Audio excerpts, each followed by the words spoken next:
Rocky Flats Oral History Project. I'm interviewing Harvey Nichols. I'm Hannah Nordhaus. It is the 14th of September 2005, and we're at Harvey's house in Boulder.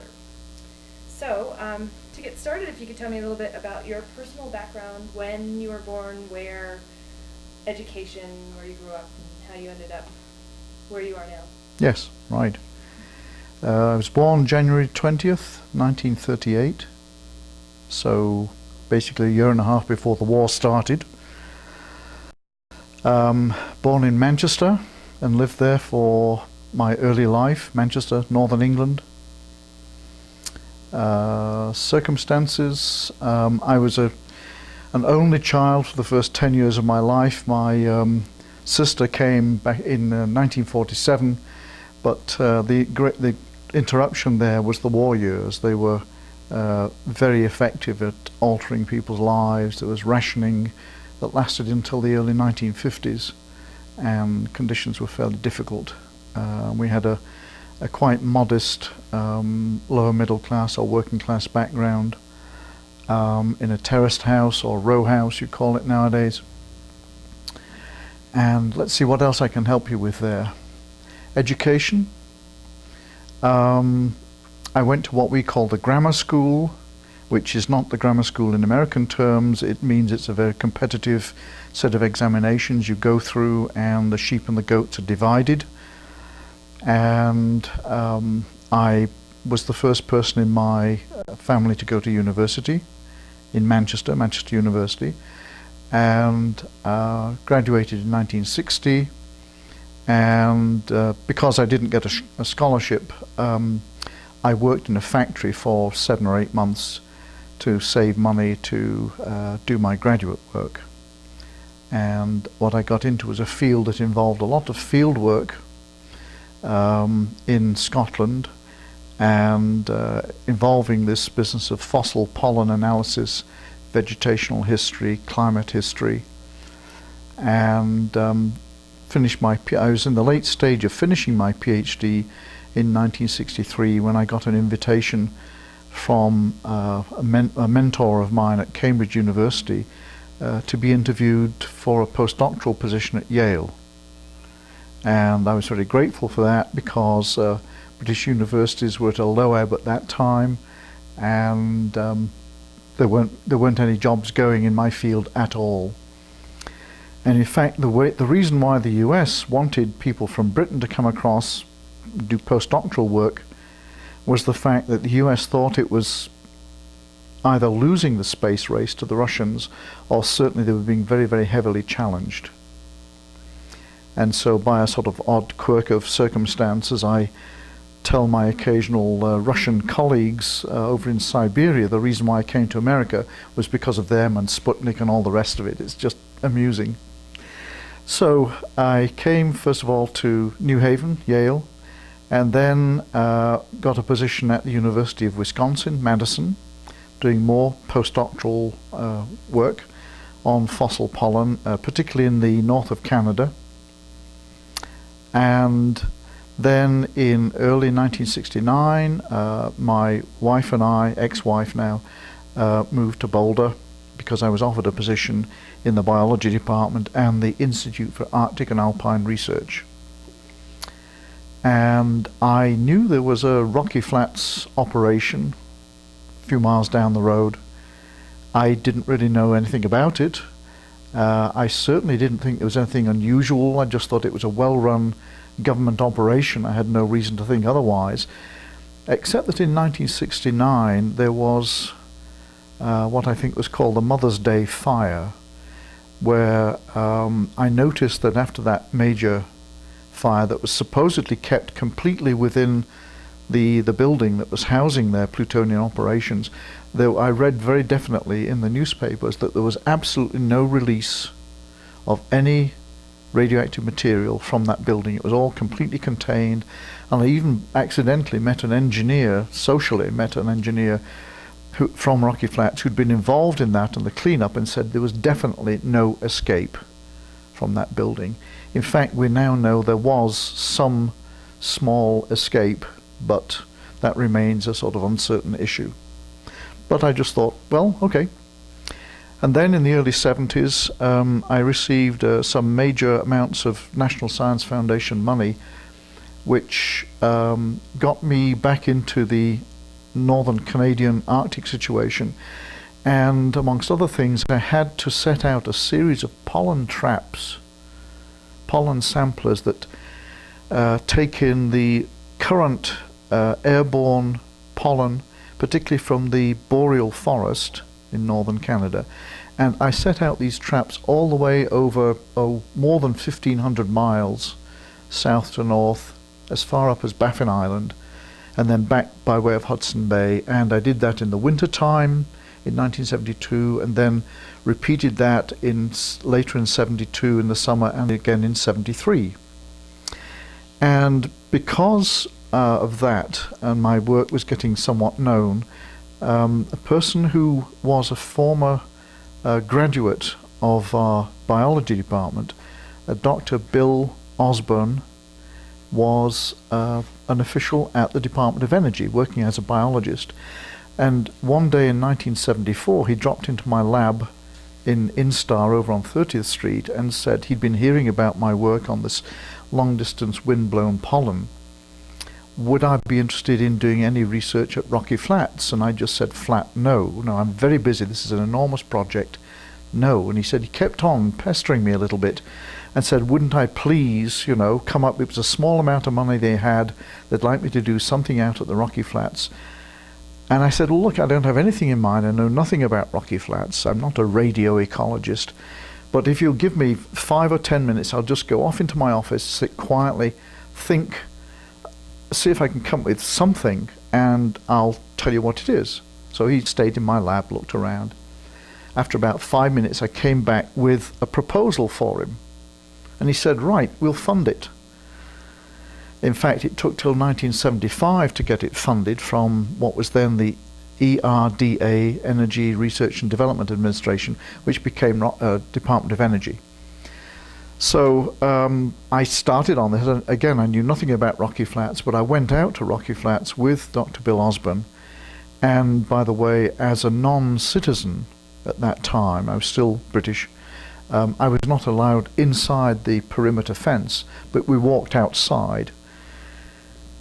I did notice, by the way, that Dr. Osborne was quite sort of casual about his exposure to the dust that was out at that site, which I thought was probably radioactive because of the burnings and so forth that had gone on. And I was a bit surprised by that. But my real surprise was to see the air sampling equipment that was set up probably in roughly a dozen places around the perimeter of the plant, designed to pick up presumably radioactive releases.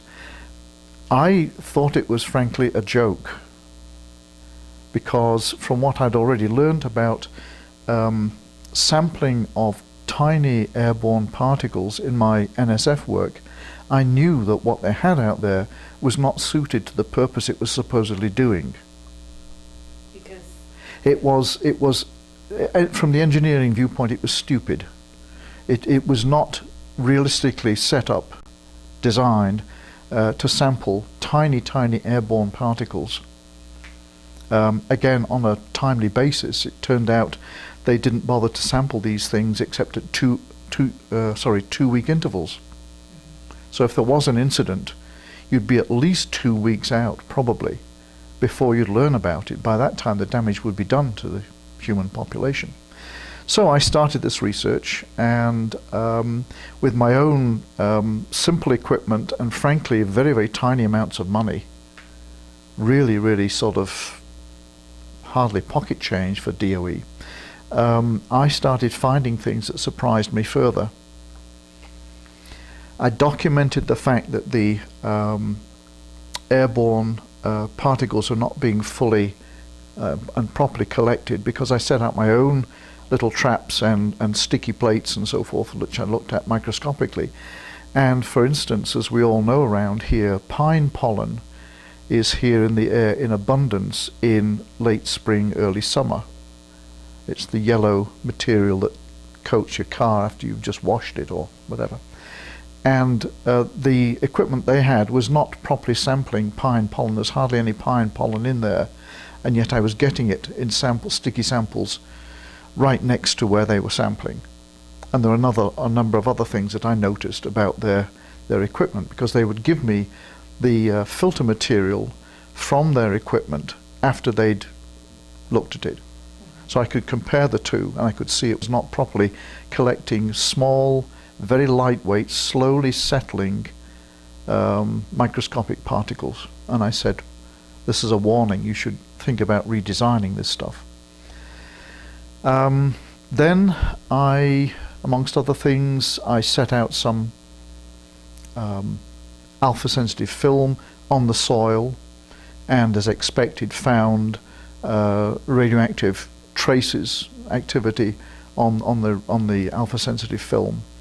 But I also in winter time, the winter of 1975-76, sampled snow out there, and the reasoning was a little bit hard for me to reconstruct, except that I knew that they had done some soil sampling on a grid pattern out at Rocky Flats. And as I looked at the early winter snowfall out there, a very thin skimming of snow initially, it was clear that there were low spots which gathered the snow, and then slightly higher spots where the ground was bare of snow. And I thought, well, I wonder if something more sensitive in the way of sampling would check what they're doing rather than this simplistic grid pattern. So as various snowfalls throughout that winter, I sampled stuff that was freshly fallen snow, and it was often 6 or 8 inches or more deep. And the curious thing was, in sampling that snow, melting it, passing it through different types of filters of different sizes, taking it down to the US Geological Survey reactor in Denver to have it irradiated. And then we would look at the material under the microscope and see whether there were any fission tracks and starbursts showing there was radioactive material, possibly in contact with some of the pollen that we were looking for, showing that the pollen might just be transporting some of these tiny particles, because the pollen can be sticky and it touches the ground and becomes airborne again. I was very, very surprised at how many tiny radioactive particles we were recording by this method. And this is radiation above background? Yeah, yeah. This is stuff released from the plant. Though there's always an aspect that the officials point to, and that is that 5 miles away, roughly, from Rocky Flats, there is a uranium mine, the Schwarzfelder mine, which they say could have produced this material. But in fact, it's so far away, it's down in a valley, it's not a site that releases much uranium dust, because the material is brought out onto a truck to the mine entrance and then trucked away for treatment elsewhere. And I've talked to a professional meteorologist about the chance of that being responsible for the stuff I was finding, and he said, no way. So what I was finding was very, very large quantities of these very tiny particles, and I'll come back to this perhaps a little bit later. Or maybe I should just say here and now that at the time in my official reports I was puzzled by this, because I knew that there was what was called then the hot spot. Now it's known as the 903 pad. And we knew there'd been oil drums set out on the surface and there was soil contamination, so I knew about that. And I thought initially that this material must be from the soil that we knew was contaminated. And yet here we were going out collecting snow samples a number of inches, quite a number of inches above the surface, and within a matter of a few hours, somehow, supposedly by this hypothesis, these radioactive particles had worked their way up through the snow, and I couldn't understand this. So I put it down as a puzzlement in my reports. What I now know is, and we have official confirmation of this to some degree, that what they were doing out there throughout the period of routine operation was putting out tiny quantities of tiny particles of plutonium through their stacks or chimneys, through a series of filters, so that the bigger particles stayed within the plant, but the very tiniest particles, some of them barely microscopic, some of them submicroscopic, were passing through those filters and getting out into the open air. And so this is a distribution of tiny, tiny particles of plutonium, which of course have a health implication. And what I'd done was to sample snow that, by its very nature, snow scavenges out dust in the atmosphere, and it knocked down to the surface this radioactive fallout from the plant. So it wasn't from the soil at all. And I began to suspect that this might be the case in the 1980s, so a decade and more after I'd written my reports and had this puzzlement in the reports. And finally in 1987 or 88, I have it in my diary, I got an admission from the people operating the plant that in fact they were emitting tiny quantities of plutonium from the plant. And immediately I had my explanation that I'd suspected, and now it's been further confirmed by an official study paid for initially by the Department of Energy, fed through the Colorado Health Department, and Dr. John Till and his associates have the records of what was emitted through these stacks. And so it all ties together, and it explains these large quantities of plutonium particles in the soil. How did that admission come about when they finally told you that in fact they were? I'd been invited along with several other people to the state capitol building. There was a hearing. Dorothy Rupert, our representative at that time, had organized the hearing, and Representative or Senator Ruth Wright was also there as a witness. It was recorded. The plant operators were there, and the Department of Health were there, and our tiny group trying to tell the public basically what was wrong with Rocky Flats from a health and environment viewpoint. And so just towards the end, and again this was recorded, I know there was sound equipment and probably a written commentary, but I got it out of them just by asking an innocent question. Were they in fact emitting tiny quantities of plutonium from their stacks? And they said yes. And then I said, and do you regard plutonium as dangerous? And they said yes. I said, fine, end of question. They had previously in that same room said there was no health hazard whatsoever from Rocky Flats. And when I turned to Dorothy Rupert as the meeting ended, and I said, what do you think about that? And she said, they're schizophrenic. There's another word for it. Go on. What did they? I mean, was there some differentiation between the small particles and the larger particles? Was that? No, just the larger particles. You see, because the nature of the filters they're using, they're filters with extremely tiny holes in them.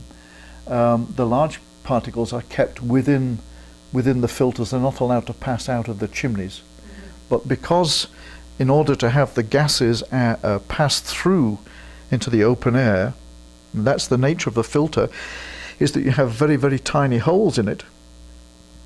They have to let out certain tiny plutonium particles. That's the nature of these filters.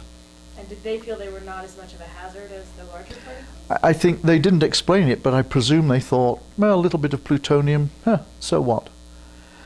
So I recorded, from my initial studies back in the 70s, 75 and 76, I made a number of suggestions to the Department of Energy. I don't know whether they were followed up. I know at meetings later in the 1980s, there's a certain amount of humor addressed to me in terms of what I thought I was doing, tracking pollen and various things out there. But I was very serious about the fact that their equipment was not suited, and I think they've made some upgrades, but I still think by its very nature, air sampling equipment can never fully reproduce what we're getting in our lungs. Because it's not exactly. It's not exactly the same. Yeah. So what were the suggestions that you made to DOE? to make the, I don't want to get too much into the technical aspect, but to make the samplers isokinetic, and I needn't go into that probably. Trying to think what else I suggested. That was the primary thing, because again I could demonstrate that in terms of the pollen that was being collected by their equipment and by my own equipment, they were not getting a full representation of these tiniest particles. So I was just left amazed that they were somewhat slipshod and not very thoughtful about this. So by 1977 I completed my little project. I tried to get it extended. In fact, this is part of my suggestion. I had done a transect across the site. I'd walked from the hotspot area out to Indiana Street, and I'd taken samples along that transect and out immediately east of Indiana, and I'd found at all those places within basically west of Indiana, certainly going back towards the plant, that there were these very considerable numbers of particles laid down, and different sizes. I grouped them into different size populations of particles, and the numbers were very worrisome. And as I looked at from Indiana Street around and said, my goodness, there's still this plutonium here a couple of miles away from the plant, I realized that within 2 or 3 miles I could see occasional house down towards Denver. So I said to them, in trying to get a renewal of my my grant, I said, let me take this type of sampling down towards Denver and up towards Boulder and see how far this stuff has gone. And they said no.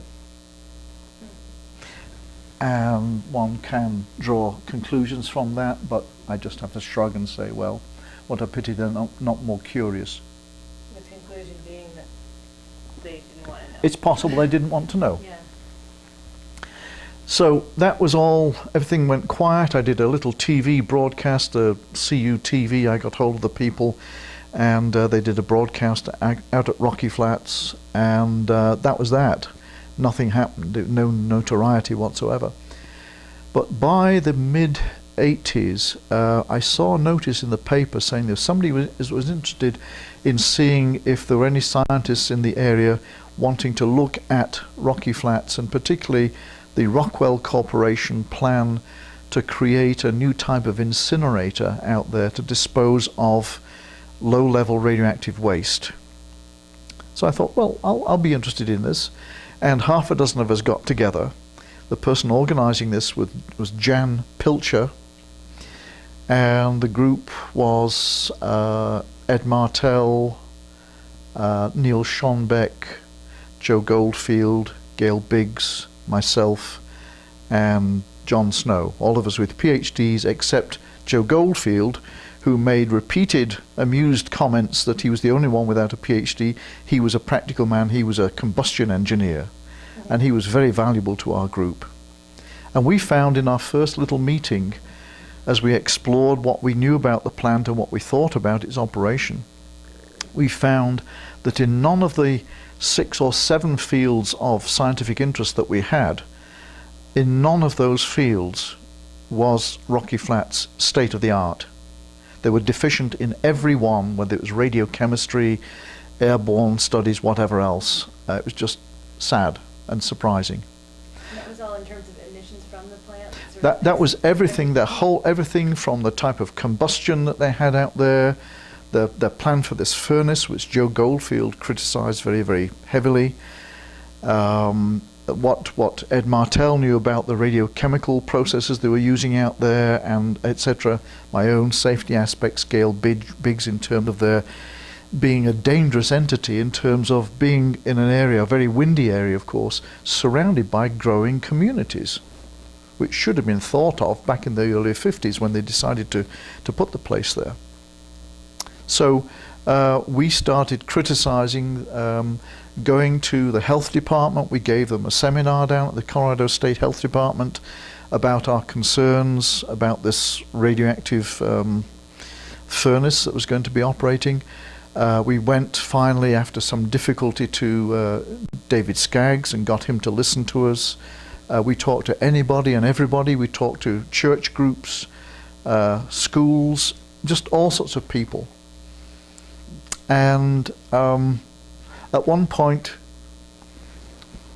David Skaggs became sufficiently, Congressman David Skaggs became sufficiently concerned that he got together some money from the different communities around to bring in some experts from outside to examine what we were saying. So we gave our commentary, myself, Joe Goldfield, etc., etc., etc., and then they critiqued it, and they let me off pretty lightly.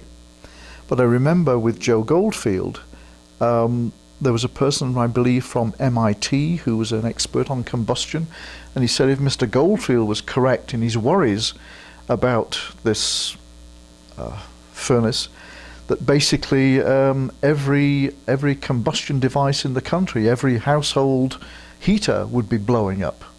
And he made rather a lot of mockery of Joe Goldfield. But it turned out Joe was correct, because when they actually did their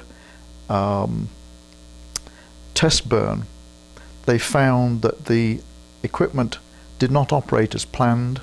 And I recall that the internal report that we were somehow given said that the stainless steel housing of the furnace glowed orange, and then the thermal glass viewing port burst under the enormous heat that was in the furnace, and the contents of the furnace came spewing out.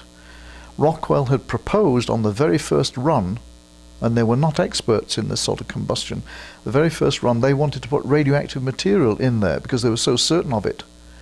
But as it was just oily rags and cardboard and other stuff that came out into the room. So that gave them a fright. So again, Joe Goldfield was verified in terms of his fears. So from then on, it was a matter of basically watching for what other, dare I say, nonsensical or questionable aspect Rockwell and Rocky Flats would come up with. And there were just a series of them over the years. And I found that I was called upon, or in fact volunteered, to speak to many, many groups. Again, churches, schools, sometimes in people's homes, sometimes, plenty of times publicly, critiquing what the Department of Energy was proposing. And I think I must have given well over 100 talks, and I lost count, frankly.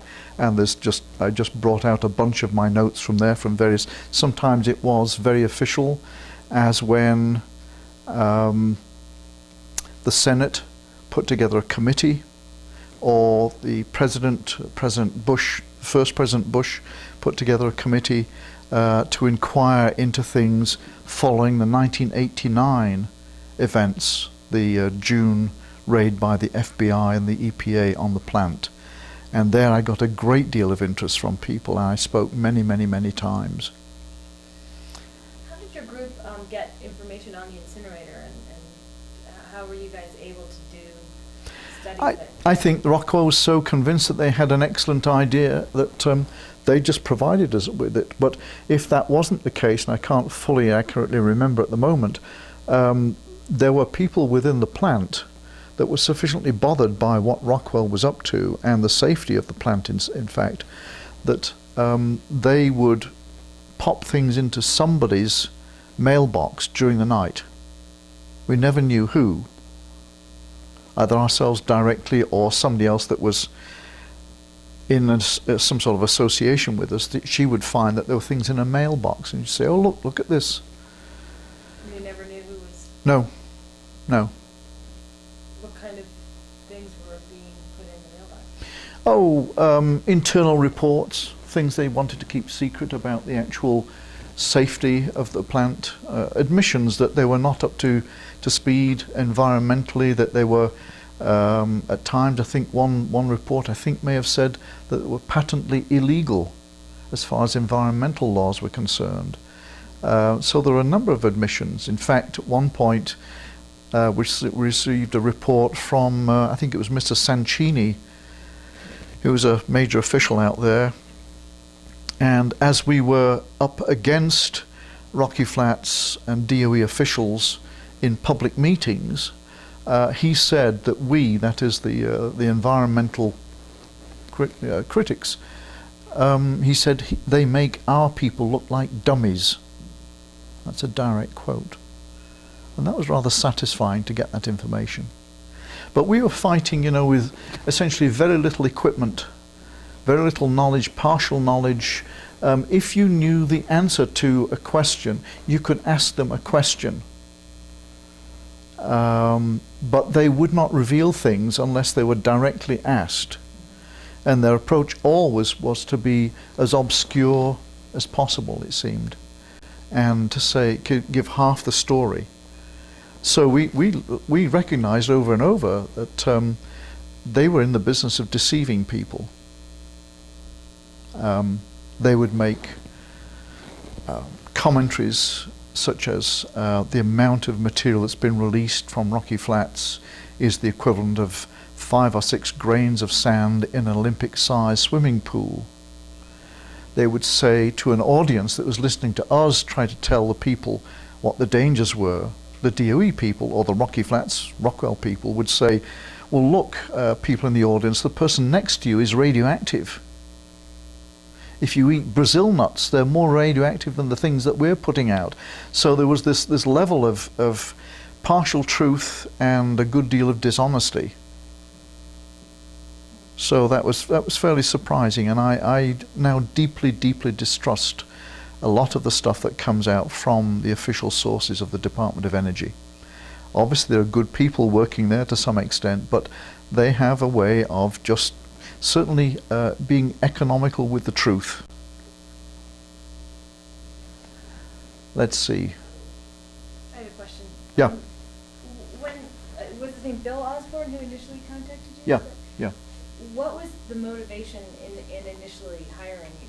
Why did they want you particularly, and what were they trying to find out? Well, let me just say that Bill Osborne, who was a fairly senior biologist working with the DOE then, became finally, towards the end of his career, I believe he became the most senior biologist in the Department of Energy.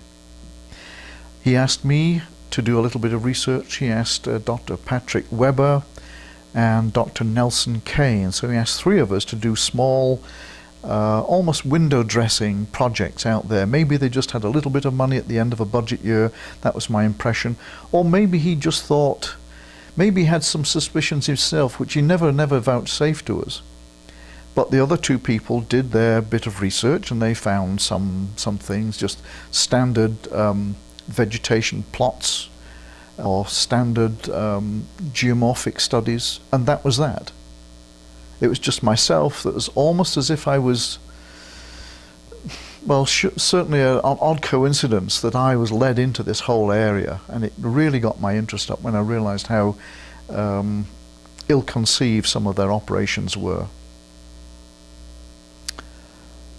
What more can I say? 1989. No, I'm going to go back to something that occurred in 1987 in October October the 24th, 1987. There's a question that you have in your survey here: did I ever get involved in any sort of confrontation? I never, in fact, went out to any of the encirclements of the plants. I'm a fairly quiet person that way, not very demonstrative.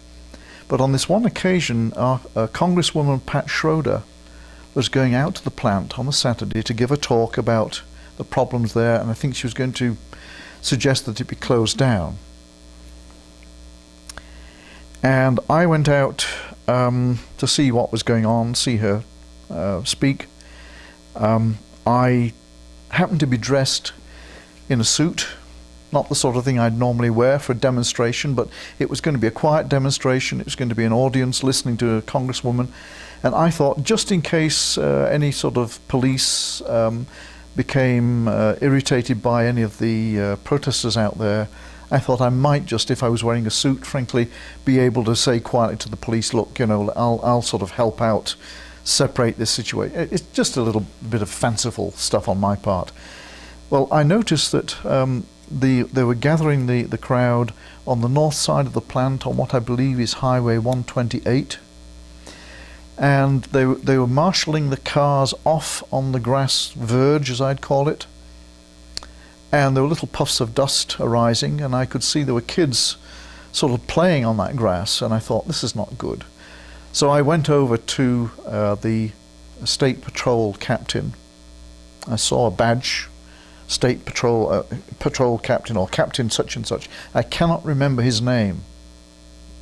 But I said to him, just to basically get into a little bit of good graces with him, just in case there was some need for a settling down any sort of crowd situation. I said, excuse me, officer, I've done DOE-funded research out here, and there is radioactive contamination, and I thought you'd like to know if you could perhaps tell your people that they shouldn't just march back into their kitchens with their boots on with this dust on. They should clean them off or something like that. I just assumed he would either sort of laugh at me or pat me down and say, yes, there, go away. He startled me by saying, I'm quoting here, "It's all right, sir, we've been informed about that and we've taken precautions against it." The only people I presume that would have told them would have been the people inside the plant. Perhaps the security people, who would say, on the north side of this plant, which is basically, quote, upwind, there is contamination outside the plant, so be careful. And none of the people that were in the audience were told about that. And afterwards, when I went to DC, Washington, to meet with our Colorado delegation to tell them about the health and environment problems out there, I had a personal interview with Congresswoman Pat Schroeder in her office, and amongst other things I told her the story, and I said, by the way, Congresswoman, were you told to clean off your boots after you left that site? And she said, no, nobody said anything to me. And that, of course, is not a matter of national security, it's a matter of national embarrassment. And it just shows how careless they are with the public's health.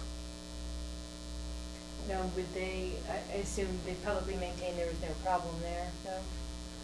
That's the standard response. Yeah. Yes. It always has been. And yet, when you start to criticize it, you can break it down fairly readily. Again, there are now official admissions. This stuff, this very tiny, lightweight plutonium itself is very dense, denser than lead, but once it's divided up into these very, very tiny microscopic and submicroscopic particles, it will float almost indefinitely in air. There's no doubt about that. And so it's very easily transported long distances and on winds. It's very easily drawn into people's lungs, and the tiniest particles of plutonium, by the official admission, can cause lung cancer years later. And so it's an extraordinary fact and an extraordinary implication that what they've been doing over their whole 4 decades and more of operation is emitting tiny quantities but very, very large numbers of these tiny particles of plutonium in a totally random fashion, with no control and with seriously inadequate air sampling equipment around the plant. So they don't really know what's going on. And this stuff has been getting out throughout who knows what area, with health consequences that we have yet to discover. Did you ever do any sampling off-site? No, because the funding had ended and it needed funding to actually prepare the samples, analyze them, get official permission to go down to the reactor in Denver to have them irradiated and so forth.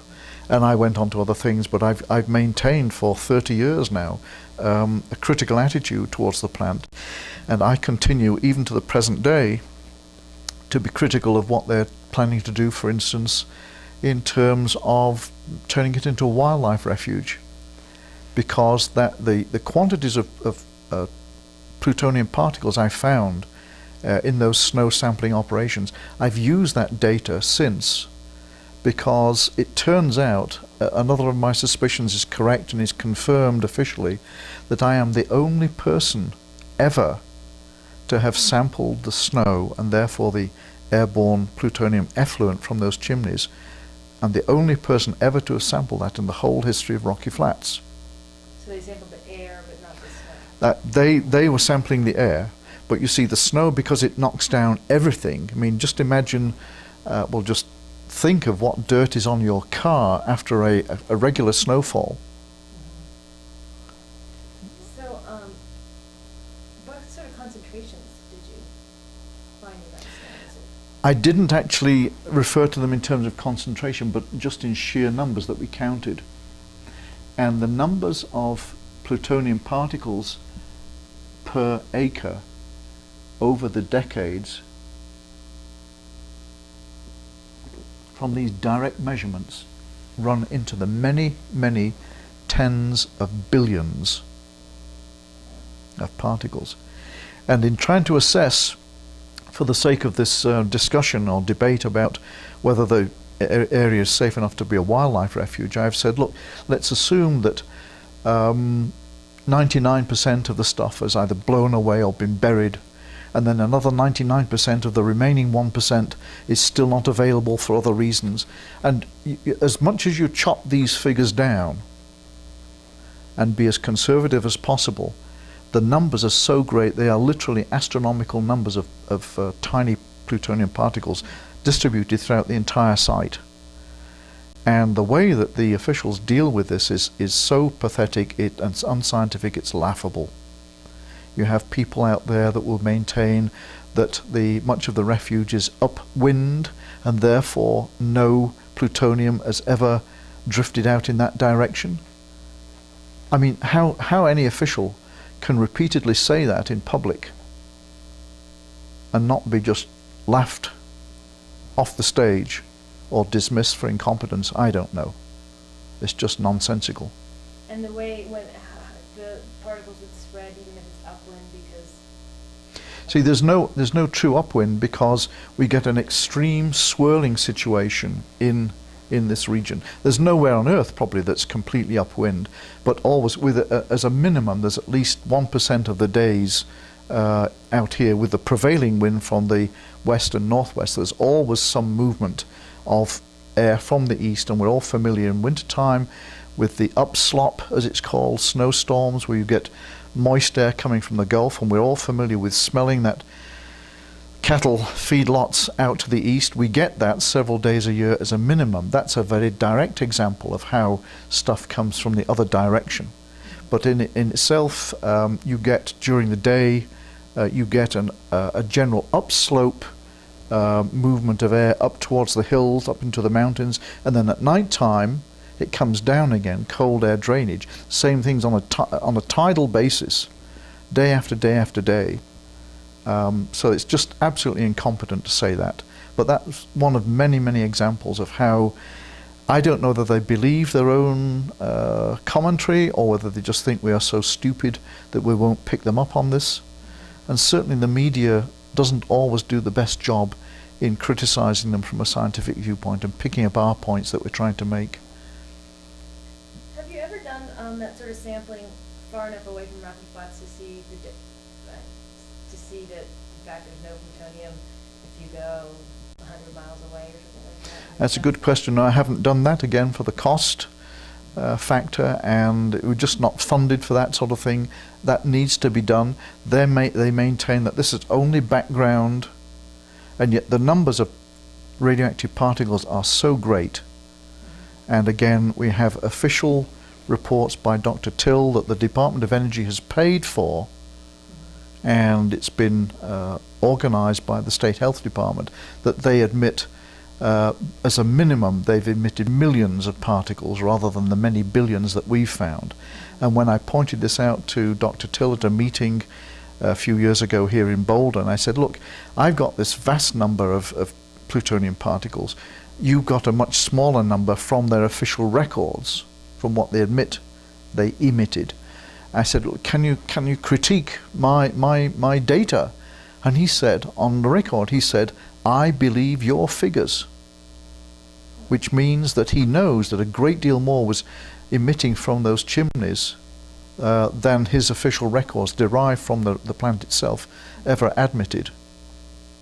Now, I've even, in more recent times, last winter, gathered snow samples on the north side of the plant near where Pat Schroeder gave her talk, for instance.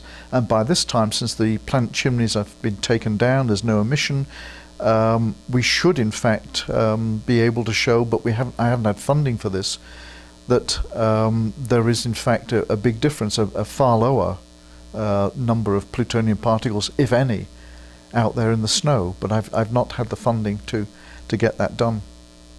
And the particles were all plutonium? Is that what It's a good point.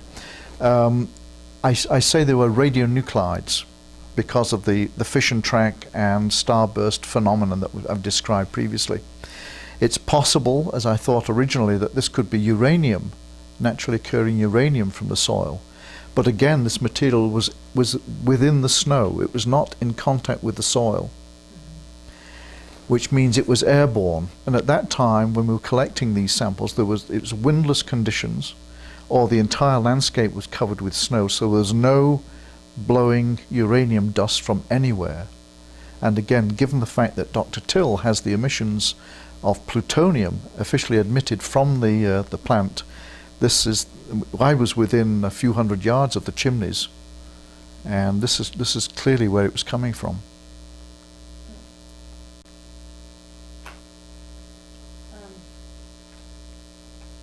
So did you ever actually go on site? Or I never went inside the perimeter. The fact that I was not allowed to go inside, even though I had a DOE or ERDA contract, and any Tom, Dick or Harry could go to get a job as a plumber or electrician just by showing his driving license and get inside the plant, struck me as odd. And so I deliberately went and got my US citizenship in May 1975 as a result of this experience. But I have declined invitations once or twice to go inside the plant because I think the plant has unknown hazards for people that just work there casually. And so I want as little to do with it as possible. I did give one broadcast with a British company, ITN, Independent Television News, on the side of the road, back again shortly after the FBI raid. And at that time, it was startling to find that as we were beginning the taping, or just setting up, black-clad, what I call ninjas, appeared, almost out of the grass, armed of course, and said what we were doing. Well, we were standing by the side of the road, and we just told them what we were doing. And they weren't very happy with that, and they made some noises and gestures that suggested that we ought to get lost. And this sort of thing has happened several times to people that I know that are reliable witnesses. So there is a reaction against people even being outside the fence and not being on official duties, you know. Did you ever feel that you were harassed or abused because of your position, or belittled or attacked in any way? It's hard to say for certain. But my former colleague, Edward Martell, Dr. Ed Martell, who died in 1995,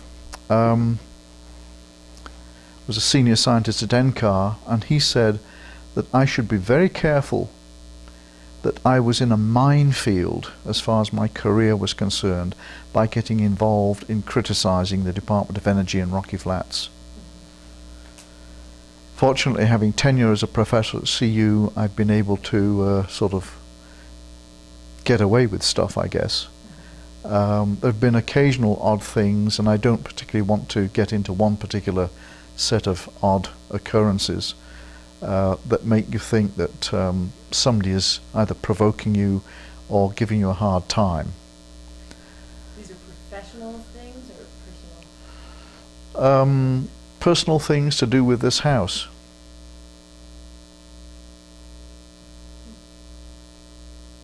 But you don't want to. Well, you see, I once mentioned this to one or two students that I knew very well, and one of them happened to have a friend who was in military intelligence. And he said, this is the sort of thing that the military do to harass people, and it seems so unlikely that when they mention it to people, they lose credibility. And this is why they do it, not only just to harass them, but to make sure that they tell other people. And because it sounds improbable, people say, okay, this person's being a little bit ridiculous and paranoid about this, it probably didn't happen. Therefore, what he's worrying about the official misconduct, may not have been so serious either.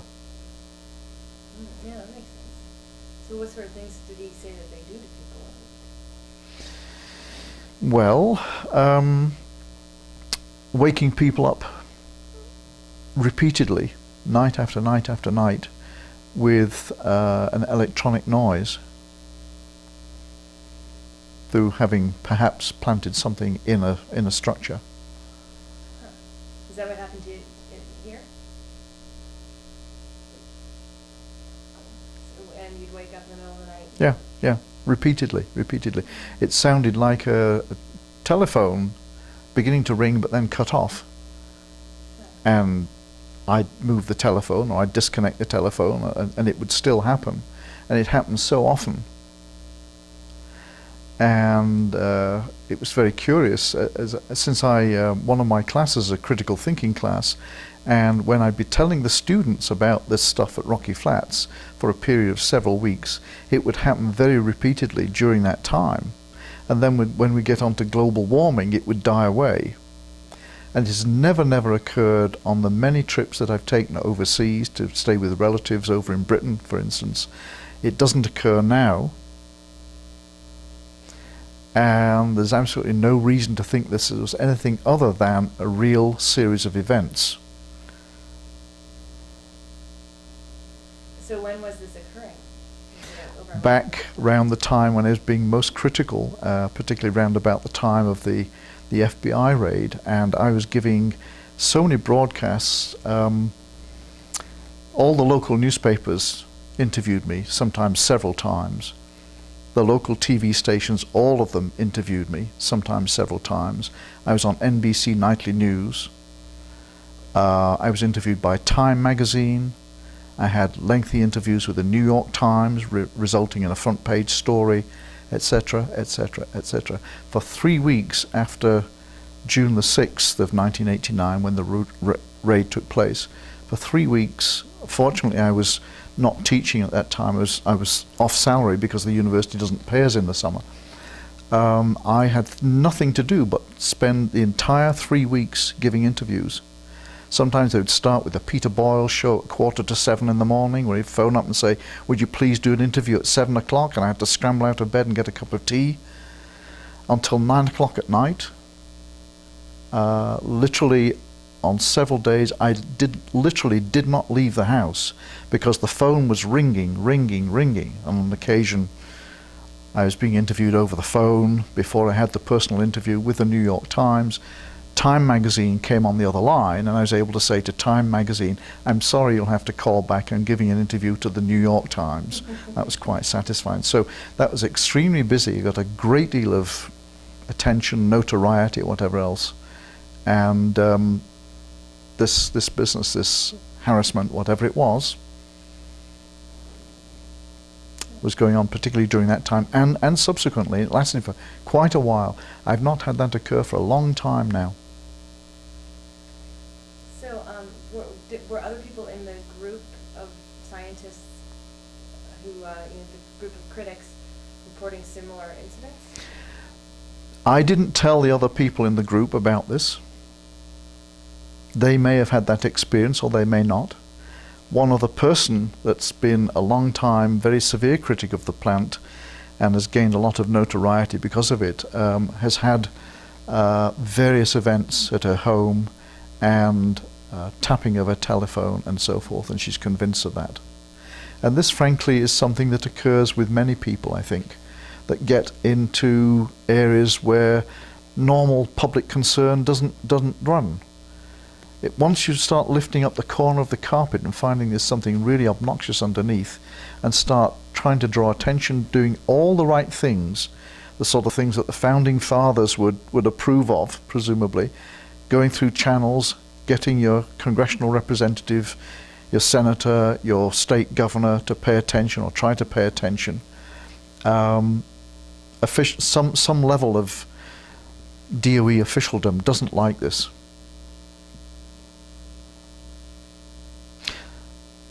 It's probably just a coincidence also that the house was broken into and nothing was taken. And somebody came to the door shortly before that and said he was a private investigator and he just wanted to sort of leave his car parked outside my place for a bit. Spy on the neighbors or something? He said he was keeping an eye on somebody on the street. And I said, well, okay, fine. And his car was there for about a day and a half. And subsequently, the neighbour's boy, who was an engineering student, happened to be talking to me, and he said, Harvey, what was that government car doing at your place last week? I said, what government car?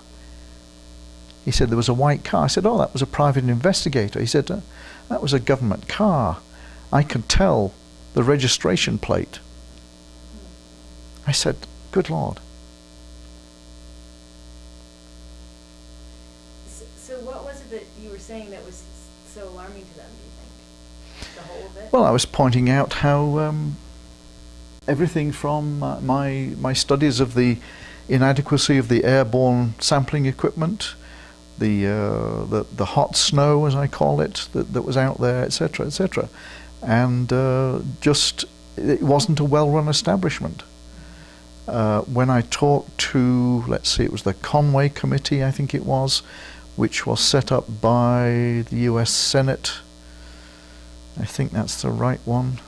There was also a group of naval engineers, ex-submariners and so forth, very, very proper guys I talked to about some of these things. And I said to them, as I was trying to describe how messy the situation was out there, and this was before the 1989 raid, which proved for everybody what a mess the situation was there.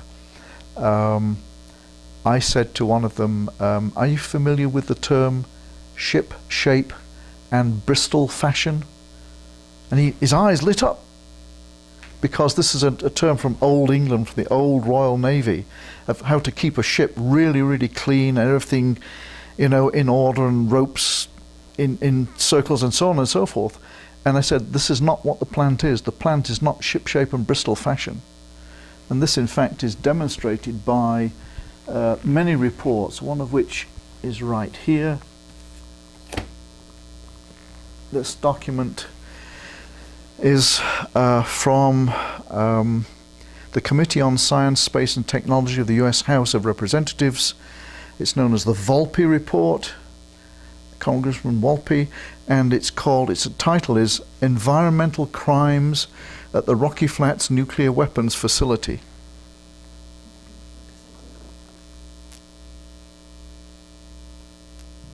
Yep. And that's a couple of inches thick, and it's full of verbatim hair-raising commentary and official data and so forth. It is absolutely damning.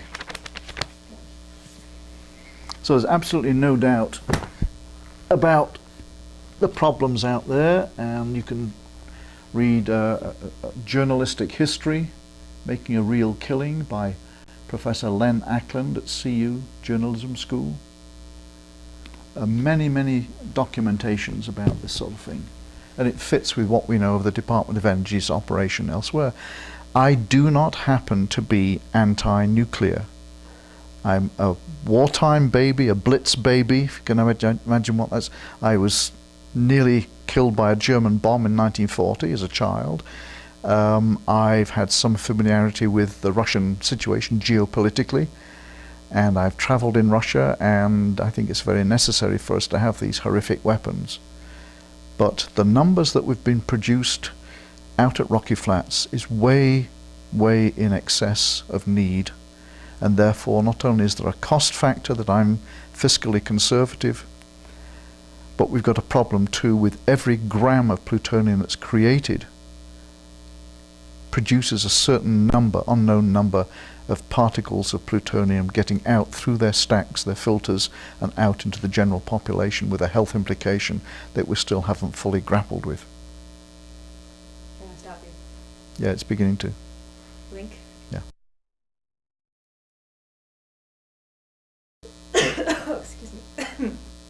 This is the Rocky Flats Oral History Project. I'm interviewing Harvey Nichols. I'm Hannah Nordhaus. It's the 14th of September, 2005, and we're at Harvey's house in Boulder. Actually, I'd love it if you would just repeat what you had just told me about Carl Johnson, if you want to do that on camera. Yes, I think it's significant. Dr. Carl Johnson's history is now very much part of the record of Rocky Flats. It's referred to in Len Ackland's book, Making a Real Killing. The archival material from Dr. Johnson's scientific work as medical officer for Jeffco, Jefferson County, is in the CU archive library down in the basement of Norlin Library. And Carl Johnson is one of the heroes of this whole business. But when he died prematurely in 1988, at age 59, as I recall, his memorial service, officiated by two priests, Reverend Hewitt and Reverend Woodson, at Ollinger's Wadsworth Chapel, I was really quite struck by the fact that one of the two reverends said about Rocky Flats and the Department of Energy, quite bluntly, he said, as part of the service, he said, we pay them a great deal to lie to us. And that was one of the most honest things I've ever heard a clergyman say. So that's a tragedy brought about by the fact that Carl Johnson found levels of plutonium in the soil off-site, where members of his citizens of his county, Jeffco, wanted to build a house, and he reported to them that the levels were too high to be safe.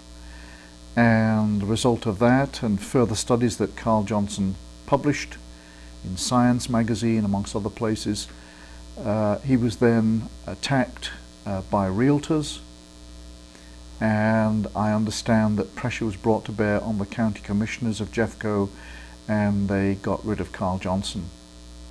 He was finally, at a very late stage of his life, after he'd been broken by this whole experience, reinstated, but by then it was too late, and we lost a very great person, a wonderful patriot. How did he die?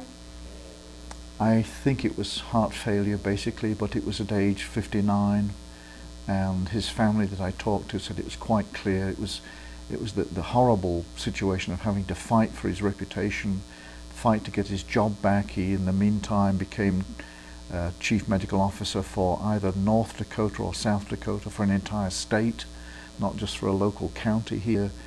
And clearly he was in the right in general in this. There were one or two things that were questioned about his statistical methods, but he saw very clearly what was going on, and he was punished enormously for it. And so there's always that danger with dealing with an entity as large and powerful as the Department of Energy. So you said that you, before the end of the last tape, you said that you were pro-nuke, or not anti-nuke at the very least. What converted you to become, well, obviously what converted you to become a critic of Rocky Flats was what you found, but how did you end up working with these other anti-nuke people? I think very highly of my anti-nuclear friends, but it was the sheer deception, the lies that were coming out, and the stupidity, I'll put it as bluntly as that, from the officials running Rocky Flats, and their willingness to repeatedly deceive the public.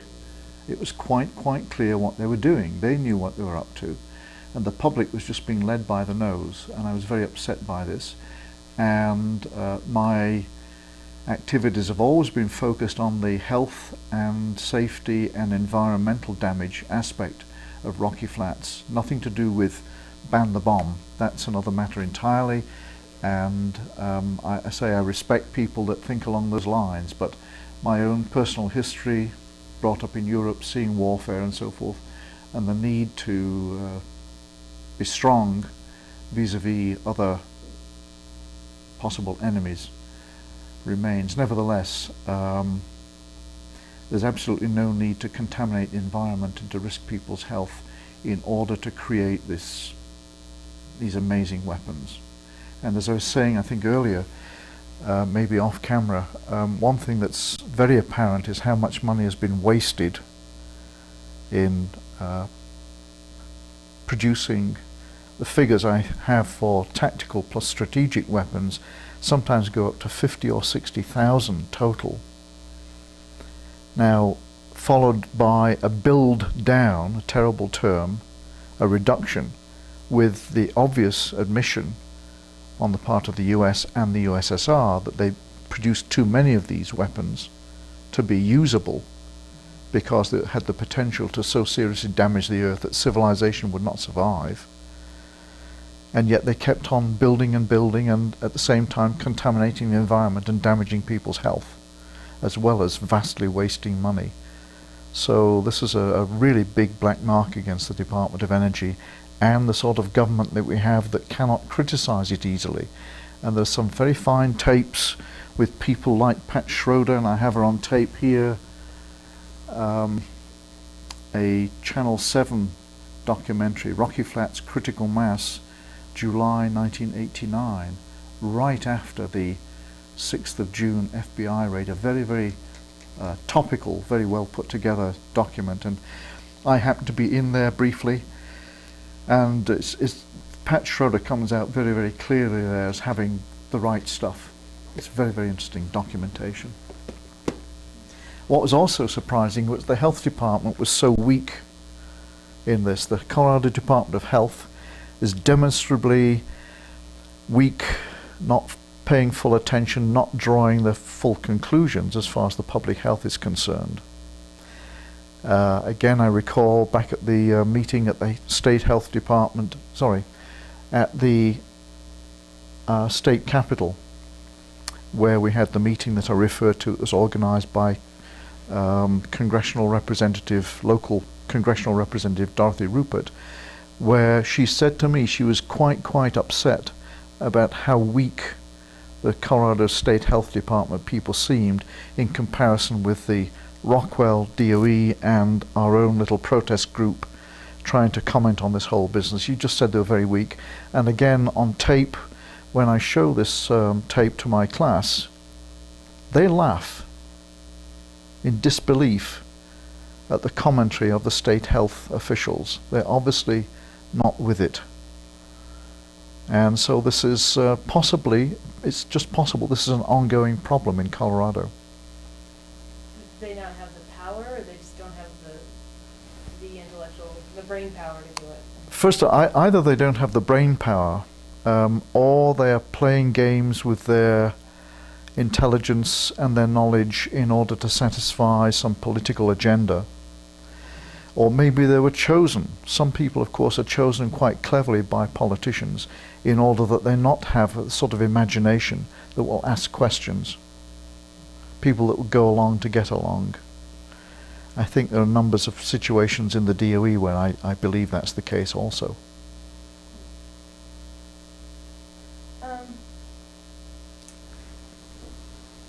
I guess I'm wondering if you could tell me your take on, you just talked about your take on state regulators. Did you have any interactions with people who worked at the plant as well, or other people that you encountered in this Rocky Flats Odyssey? Not directly, though it happens back in the early 70s, right next door there happened to be people renting a house that one of the people was working there and had been contaminated, and repeatedly had to go and get his blood checked and I think even exchanged or chelated to get rid of whatever he'd been contaminated with. But in teaching a class in critical thinking and having students look at Rocky Flats history and operations and setting them to do a term paper on this, I've had a number of students that have said, well, my relative, my father, my uncle works there or has worked there, or we've got friends of the family that have worked there for a long time. They've interviewed these people, and they absolutely come down with the same line of evidence that I've been talking about.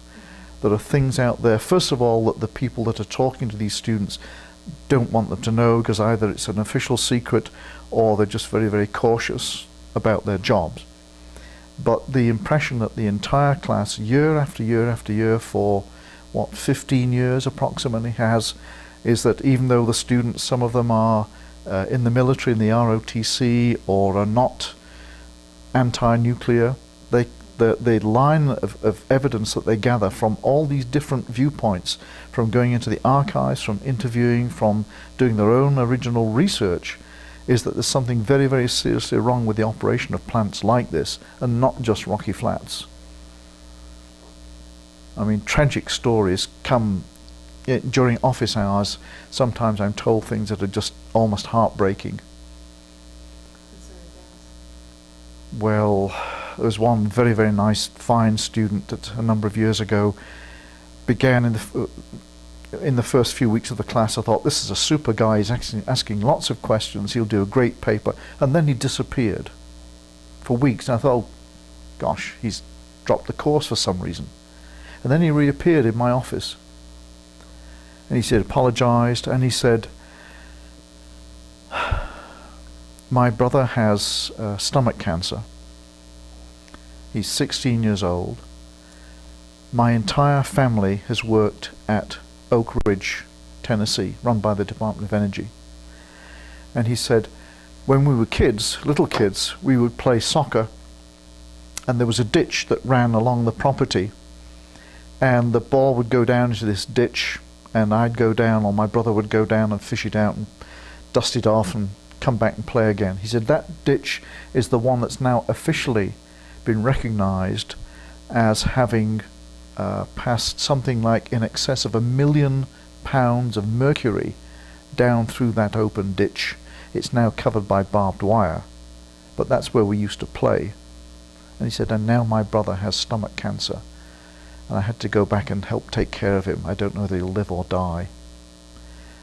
I said, well, you've been presented with an opportunity here. You can go on with your studies and just sort of say, well, mourn and all the rest of it, be sad about this and go on with your life. Or you can say, okay, here's a possibility to really look into the operation of the DOE at Oak Ridge, where your parents have worked, you know, have so many, all your family friends basically are from Oak Ridge, from what he said. This could alter the course of your life. Maybe you do a medical degree to find out what really happened. There are other cases that I know of like that. It's just lots and lots of extraordinary, very, very wrenching stories that you come across, and people that either suspected that they were in a hazardous situation but never told their families because they wanted to keep their families well supplied with money, standard of living, and then it finally hit them. I mean, just lots of situations like that. And again, as careful as you are with this sort of very, very dangerous material, and we must always remember that the half-life of plutonium's radioactivity is just over 24,000 years. And the physicists say multiply that figure by 10 as a rule of thumb to get the effective toxic lifetime. So you're talking about approximately 250,000 years. And these are geological lengths of time. And we've got to be extremely, extremely careful, and I maintain they have not been. And again, there are plenty of other people that have found that evidence, and it's pretty clear that the less you do with this material and the farther away you operate these plants away from civilization, so if any accident occurs, the better. And in the 1969 case, where the fire was contained mostly within that building, the official reports say that if it had breached the roof and it came close to it because the roof was smoking and the firemen were on top with hoses wetting it down, if the roof had burnt through, then we would have had a Chernobyl type accident in the Denver metro area. And the economic consequences, if you don't even think about the other environmental and safety aspects, the economic consequences would have been quite dire. Did any of plant employees ever confront you when you were presenting publicly? Not in any particularly unpleasant way. Their presenters were there with their usually a three-piece suit and other people around them, feeding them information, helping them with their overhead projectors and so forth. It was obviously a team effort. They were obviously very well organized. They'd probably rehearsed it. Our efforts were ad hoc, somewhat amateur, but fortunately one of the things that you do as a professor is learn how to speak in public. Occasionally you'd hear sort of sneering remarks, and one that sticks in my mind, it's very mild, was one person from the plant that was upset that I was slinging mud at the plant, and I was too polite to say to him, if you think I'm slinging mud, you are slinging plutonium. Look at the difference. Come on. I didn't say that. An excess of politeness, maybe. But again, tenure is enormously important in this matter. I've realized more and more as I can go face to face with a governor of the state who is ultimately my boss and quietly and politely tell him he's wrong. And I've done this on a number of occasions. And I think they respect what I'm saying. I've been able to work with both sides of the political aisle. I've been able to work not only with Democratic members of Congress, but with a number of very, very helpful Republican congressional people. Congressman Dan Schaefer, now retired, U.S. Senator Allard. His office helped me, put me in touch with U.S. Congressman Bob Beaupre, who's very helpful in getting letters that I was trying to reach to the EPA to get answers, and to the U.S. Fish and Wildlife, concerned as I was about this wildlife refuge that was going to be open to the public. The only way I finally got through to them and got answers from them was to go through Congressman Beaupre's office. He would send my request to them, they would then answer him, and then I'd get the answers from his office. And in some cases where a delegation of us had gone to the EPA and met with the head of Region 8 locally, and asked him certain questions, given him written materials, and waited a year, 2 years or more with no answer, no acknowledgement whatsoever.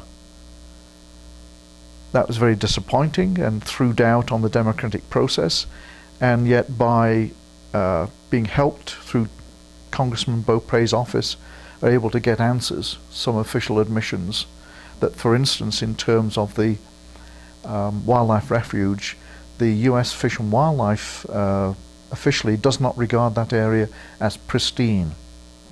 This is the refuge area that's going to be have people wandering around, maybe with small children.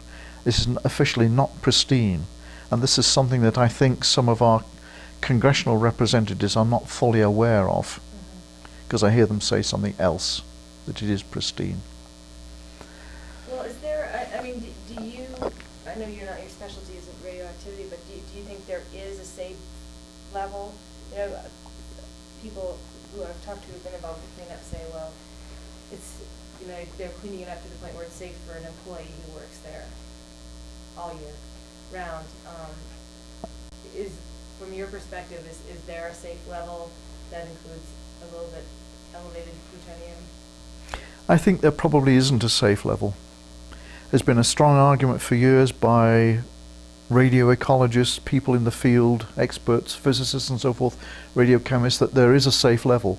There's a threshold beyond which it doesn't really matter. But I think there's enough suggestion now from peer-reviewed articles, people that seem very well balanced, that you go down beyond that threshold and there are long-term effects, possibly multi-generational effects, which would be very, very serious.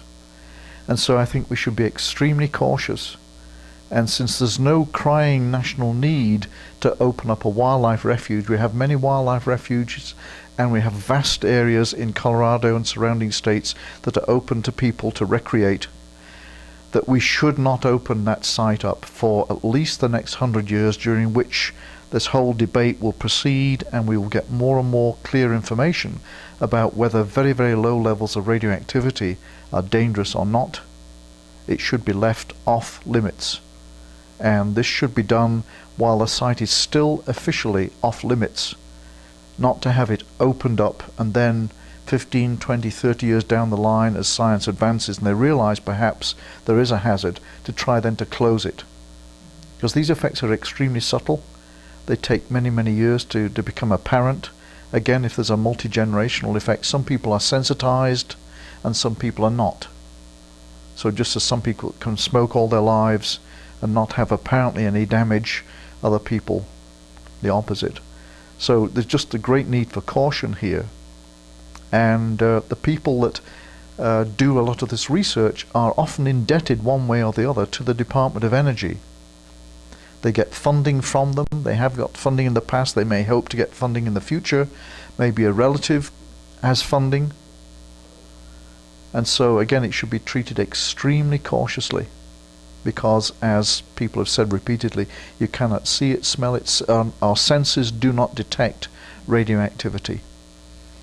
And so just to come again, certainly the Department of Energy has shown definitively that a millionth of a gram of plutonium, which is a very, very tiny particle, is fatal, potentially fatal. And levels beyond that, down to tinier particles again, look as if they definitely are.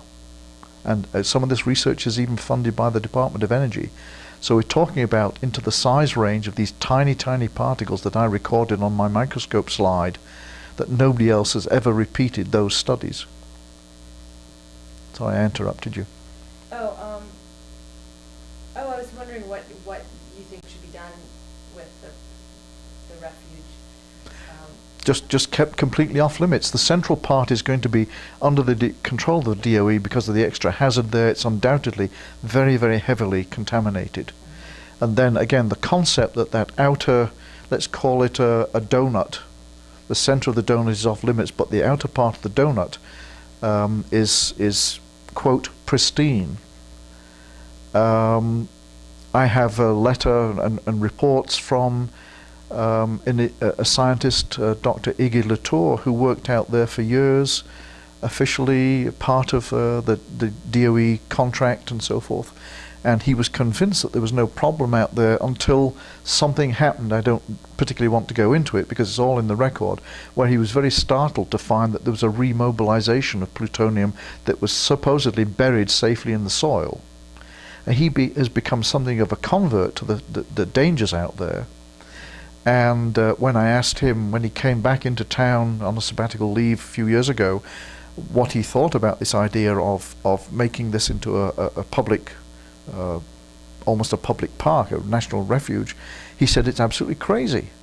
And everybody that I've talked to that I've explained this to, soberly, neutrally, shown them the data, friends that are lawyers, for instance, they have all the same reaction. This is absolutely nuts. But our politicians, who are not scientifically educated, and we have at the congressional level probably the lowest, smallest percentage of scientifically trained people of, I'm guessing, any major national parliamentary body in the world. They are not educated about this, and the Department of Energy and their sympathizers can lead a lot of congressional people by the nose. And that's where we come in. If we have some understanding of this, we can say, look, this and this and this. But it doesn't always work out, because the power of major institutions like the Department of Energy is very great. And they have a lot of people very well paid to lobby and to persuade and keep on plugging away, and they have lots of money to spread around, you know.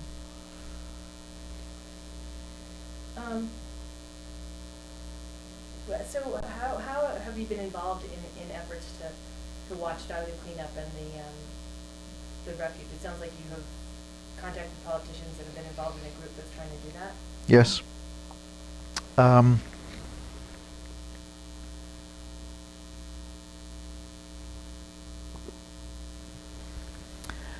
I've talked, for instance, repeatedly to Senator Allard's staff, one of his staff members came here to this house and sat on this sofa, and with another person whose name you may know, Anne Fennerty, who's a retired chemist.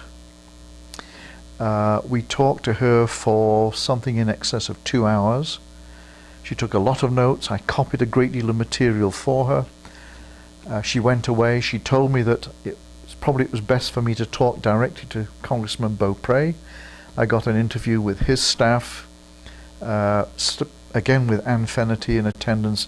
Spent another couple of hours down at his office in the Denver area, and then another of his interns came, who was putting all this material together. I think she sat here for the best part of 3 hours on this sofa. Again, I was treated very, very in a very complimentary way. I was told very clearly that what I was saying was very credible. It was very good to have another side of the story, because what they were getting from the Rocky Flats officials and the U.S. Fish and Wildlife was, don't worry, be happy, there's no problem. And it was very educational for them. And one of the people in one of the offices who had actually a science degree, a limnology degree, lake studies, picked up on this stuff very, very fast. You know exactly what we were talking about. And it was great to have that contact. How much it gets to the person at the congressional level, the actual representative, I do not know. It's possible there's some slippage, many things that take their time, but nevertheless, we just keep plugging away on these things. Sometimes we are quietly defeated, and I think we've been defeated over the refuge, because clearly the Fish and Wildlife people are going to have their way with the whole operation. They're going to open it up and employ Plan B, which means a lot of trails out there. They're going to have a lot of recreation, including things as startling as horse riding, maybe, hunting by black powder weapons and bows and arrows, disabled people hunting. And again, when I say to some of my students who are hunters themselves and know what might be involved in injuring an animal on the refuge and having it run miles and miles into a suburban yard and collapse there, and the scandal there will be over that, it just makes you wonder what on earth they're playing at out there. There ought to be a special status for wildlife refuges that have been on contaminated land. But this is something that our former County Commissioner Paul Danish put to me, and I transferred that to Bob Beaupre as a suggestion from Paul Danish. And there are a number of these sites that are going to come into the public realm, which, if they do convert Hanford in the state of Washington, Oak Ridge, Savannah River, etc., to more public use, there again is the potential for a lot of hazard, and it seems very unwise, and there needs to be congressional legislation to say this is a special category of site. Leave it as a wildlife refuge by all means, study the animals, but don't let people get in there, at least in this century. So,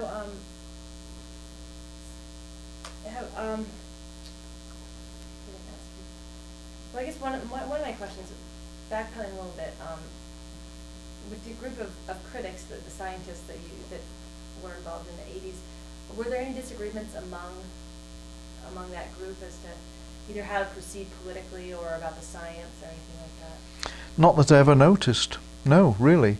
We worked extremely well together. Certainly, say the Peace and Justice Center people, they have a different viewpoint about the validity of having nuclear weapons at all, I think, and I've never even mentioned to them. They may know that I am not anti-nuclear because of my geopolitical views, but it's never come up. No, in fact, frankly, in terms of even comparing it with university politics, it is extremely peaceful. I'd say, frankly, we're a group of very good-natured people who are sometimes maybe a bit too idealistic. because we think the system really ought to work better than it does. We actually believe in democracy with a small d, and yet what we see is an erosion of that in many cases. So it's a very good-natured group of people, very decent people, and I keep my antenna out and my eyes and ears open. I have never heard a word that would suggest that any one of these people is anything other than a sort of true blue, patriotic but concerned citizen. Absolutely. Now I remember what the question I wanted to ask before was, I don't know if you saw in the paper today or a couple of days ago about that there are more hot spots that have been detected at Rocky Flat. So I'm wondering what it seems like you could comment in two ways. One, in the safety of the refuge, and also in their sampling methods. It seems like there may be a disconnect. Well, let's face it, they were given an immensely difficult job to do. First of all, they had to produce very large quantities of these weapons in a short space of time with budget in mind, and as Admiral Watkins, who was put in charge of the Department of Energy by the first President Bush, said on the record, the bottom priority, the last priorities were health and the environment. Numbers of bombs, cost, etc., and safety of the workers were uppermost, and damage to the environment and health of the community were at the lowest point.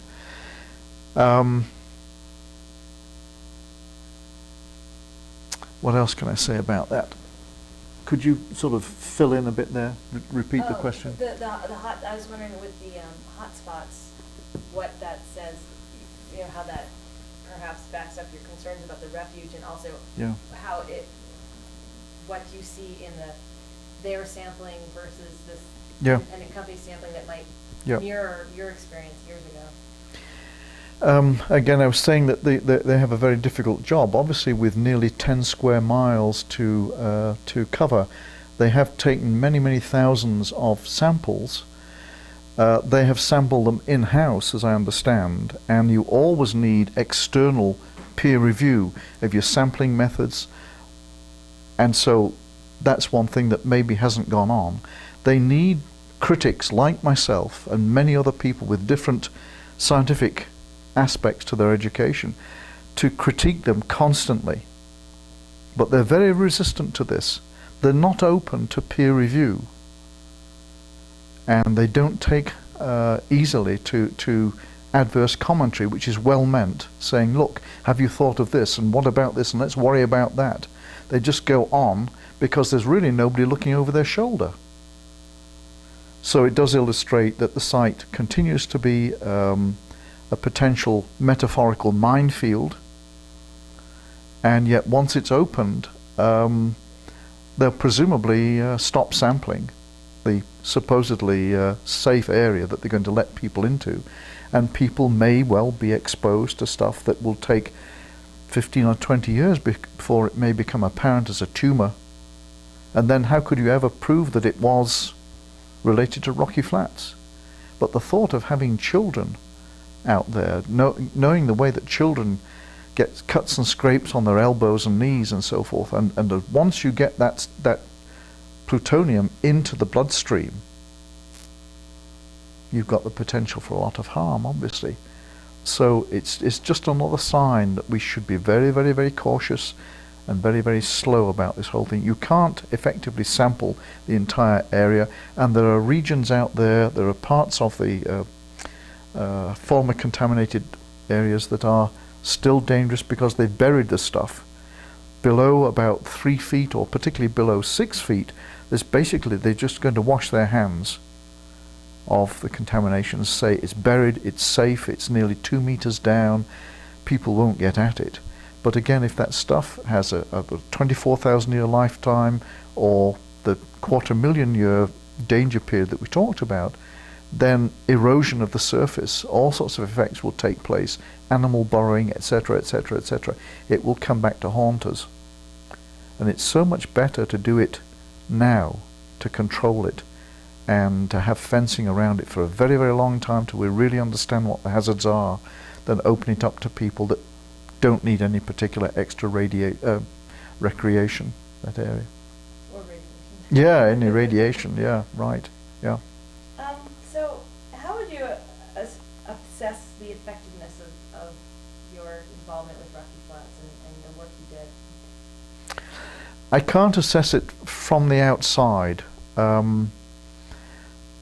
fully, because I'd have to have internal documentation and admission from people at Rocky Flats and the Department of Energy as to what the effect had been.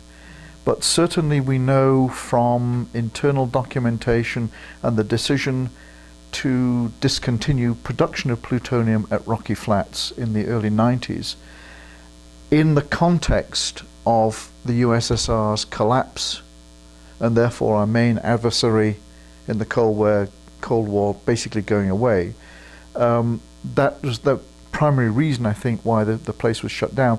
But the fact that they chose to close it down, I think, earlier than the other plant sites had to do officially, well, unofficially, we get the word from inside that we had made such a fuss about this place that if anywhere was going to be closed down, it would be Rocky Flats, because of a determined efforts over the years, this combination of anti-nuclear and the scientific criticism and the general public unease that grew over the years was quite effective.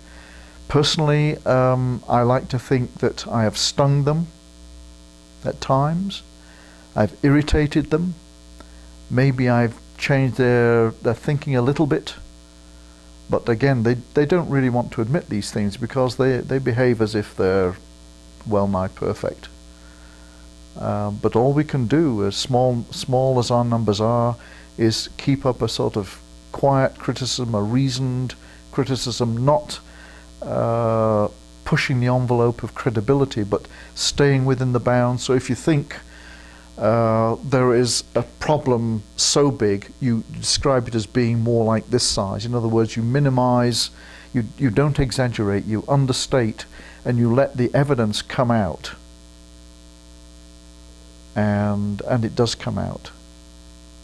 And it shows that they are repeatedly fooling around with people's health and wasting money. How did your involvement with Rocky Flats affect the rest of your career? Well, it gave me wonderful material for my critical thinking course.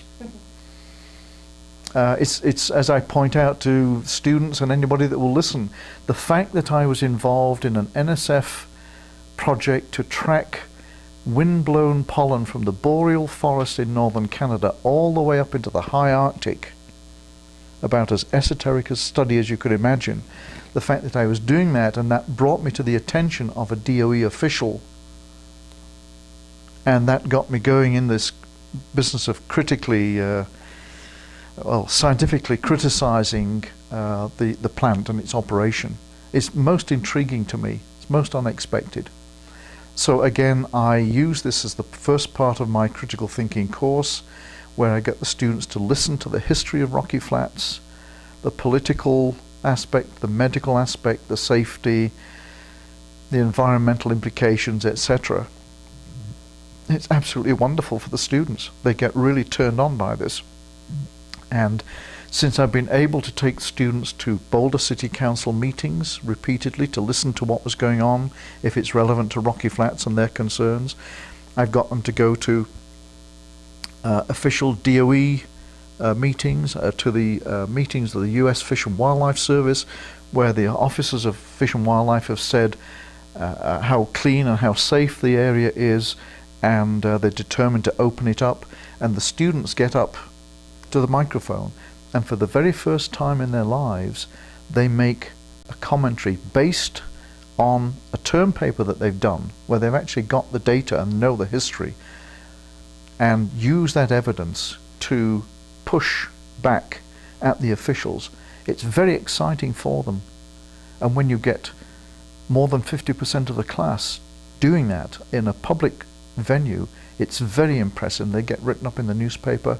They're very excited. It changes their lives. So in the future, even though it may not be a radioactive matter that they're worrying about, when they're an adult, fully adult, and have kids and so forth, and they need to go up against some chemical company or whatever it is that's making a mess of their environment, they've got some better idea of how to do it, and they've got the confidence. So it's very positive.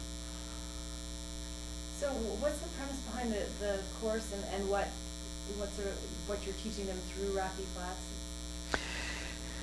Is to look at what seems to be, on the surface, a well-run government operation, and then to question it and to say, well, how many of these weapons should we have? How many do we need? What is the cost factor? And then to go into the history and how nearly we've had these major damages to the whole Denver area, like the '69 business or the 1957 fire. And for the students to realize how officialdom sometimes just doesn't know what the dickens it's doing, and to realize that officials will actually be less than honest and misstate things in public, and for them to recognize by facial expression and body language that somebody is actually lying to them in public, it's very good for their education. So how many classes do you teach on? Is it the first part of your course?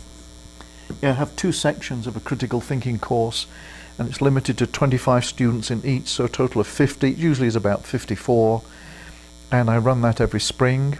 I've done that since about 1990, and it's really gets them excited, and particularly this business of being involved in the community, either meeting people that have worked at the plant, or speaking in public, or just listening quietly to city council discussions about the plant safety and so forth, or the use of fire out there to manage the vegetation, to cut down on the weeds and so forth. And yet, if the evidence that I've got is credible, and that there's tiny quantities of tiny particles all over that soil surface of radioactive material, and obviously that would be lifted up in the smoke from the fires, and that smoke goes all over the area. And we actually watched, let's see, April the 6th, the year 2000,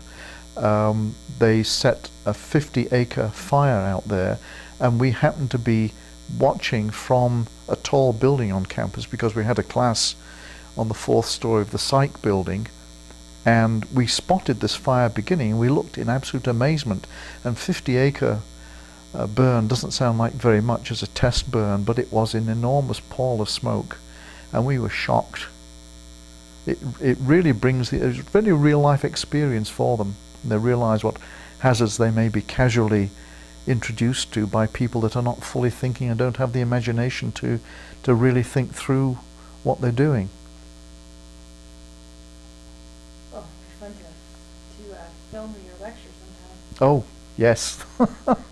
And what's most effective is we've had, on 2 occasions, we've had somebody who was a senior EPA person out at Rocky Flats, Tim Rader, who volunteered out of the blue to come and talk to the class because he thought on the first occasion that I was giving them wrong information about the use of fire out there, and he wanted to clarify for the students, in fact to argue from the plant viewpoint that it was excellent to have fires out there to control weeds, etc., etc. And he gave his piece, and then my students questioned him. And in the morning class, 26 students out of 27 asked him a question. In the afternoon class, I lost count. They really knew their stuff. And to see a young woman get up and say, "Professor Nichols, could I have an overhead projector?" And for me to be a bit startled, and yes, what's it for? Well, I got an overhead here from the health department that shows that your speaker is wrong. And here she shows the EPA guy something he'd never seen before. She had researched this and showed him a map of radiation anomalies that he'd never seen. And by the afternoon class, he came in chastened and said he was going to do more sampling out there. And then when he came back 2 years later to give what I thought was going to be a repeat performance. And I said to the students, be ready for him, you know, lock and load. He apologized to the students for what he'd said 2 years ago. He'd had an epiphany. And he said, I was really affected by that number of young people telling me that I was on the wrong track. And he said, from now on, while EPA and the Department of Energy controls the site, there will be no vegetation burning. Wow. Very impressive. But he said quietly to me, he said, but when Fish and Wildlife gets hold of it, they will want to burn, which they do, which is what they plan to. Despite there being alternatives such as goat grazing, which I keep telling them is extremely practical to keep down the weeds and so forth, because the goats eat weeds. Well, then the goats go off site.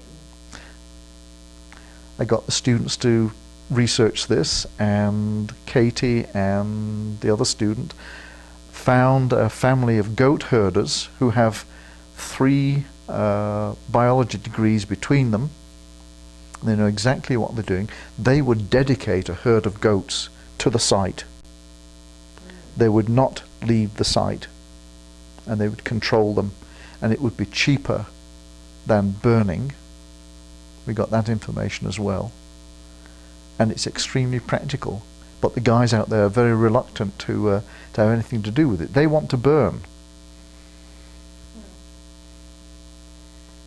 Well, that's the end of my questions. Okay. Anything else that we haven't covered? Lots and lots of documentation, but I think we've referred to most of it. I mean, it's all in the public record. It's letters to and from congressional offices. You can see Bob Beaupre's signature and the US Congress and so forth. Final reports by the yard. Letters and letters and letters to officials, again not being answered, but finally getting the answers through a congressional office. It's really 3 decades of not full-time involvement.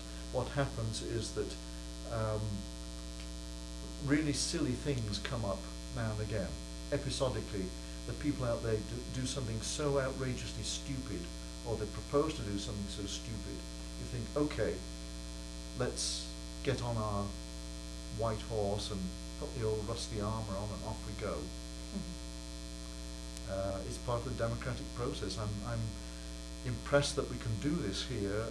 Britain, of course, has a very strong democratic history, but a colleague of mine from Britain told an audience in Denver that as limited as our situation was here, and at times you get very frustrated, this is the best system for getting these viewpoints across.